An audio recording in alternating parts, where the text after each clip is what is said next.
So you guys কে বলতো সবার। তো আমি কমেন্টে পোস্টে বলছিলাম যে আমি একটা কিউএনএ ভিডিও আনবো। তো আজকে আমি কিউএনএ ভিডিও আইনা ফেলছি অ্যান্ড অনেকেই কমেন্ট করছে 2-3 জন।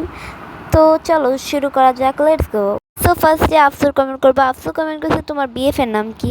আমার বিএফের নাম তোমাকে এখন বলবো না, মেসেজে বলবো। অ্যান্ড তারপর বলছে তোমার বাসা কই? আমার বাসা হইতেছে ঢাকায়, ইন্ডিয়া রোড এলাকার নাম। অ্যান্ড তারপরে কমেন্ট করছে ক্রাশ কয়টা? ক্রাশ তো নাই আসলে। অ্যান্ড তারপরে বড় হয়ে কী হতে চাও? বড় হয়ে আমি অনেক কিছুই হতে চাই বড় হয়ে আসলে, বাট টিচার অ্যান্ড পাইলট এই দুইটা আমার টার্গেট আছে। তারপরে কোন ক্লাসে পড়ো এটা তুমি জানো, আমি বলবো না। ভাই বোন কয়জন? মানে 2 বোন 1 ভাই। তারপরে 100 সাবস্ক্রাইবার হওয়ার পর কেমন ফিলিংস হয়েছে? এত একটা ফিলিংস হয় নাই আসলে, মানে আমার আরও চ্যানেল ছিল, 1000 2000 3000 মতো সাবস্ক্রাইবার ছিল। সো এটা আমার কাছে খুবই স্বাভাবিক। তারপরে বলছে আর কোনো কোয়েশ্চেন মাথায় আসতেছে না, তাই অল্প কিছু কোয়েশ্চেন করলাম। অনেকগুলো কোয়েশ্চেন করছো তুমি বোন। তো তারপর একজনের কমেন্ট পড়বো যার নাম শানান, আই গেস ওর নাম শানান।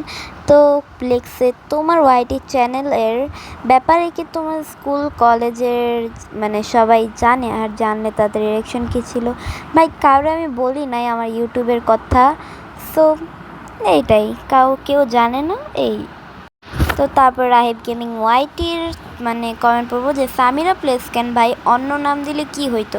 ভাই আমার নাম সামিরা, মানে আমার নাম সাফিয়াও, বাট আমার নাম সামিরা দিছি এবার। সো সামিরা প্লেস এখন থেকে আমার সবাই চিনবে। সো সামিরাই দিছি। অ্যান্ড আমার অন্য কোনো মাথায় নাম আসতেছিল না, তাই সামিরা প্লেস দিছি, ওই আর কি। তো তারপরে লেবুর কমেন্ট পড়বো, সরি জেবার কমেন্ট পড়বো। তো যেও লিখছে কী কোয়েশ্চেন করবো? তোর ব্যাপারে তো সবই জানি। হ্যাঁ ভাই তুই তো আমার ব্যাপারে সবই জানোস, বাট কিছু তো একটা জানোস না। সো ওইটাই কোয়েশ্চেন করতে পারতি। সো গাইস আর কিছু তো কমেন্ট কেউ করে নাই, তো আর কি বলবো, বাই বাই।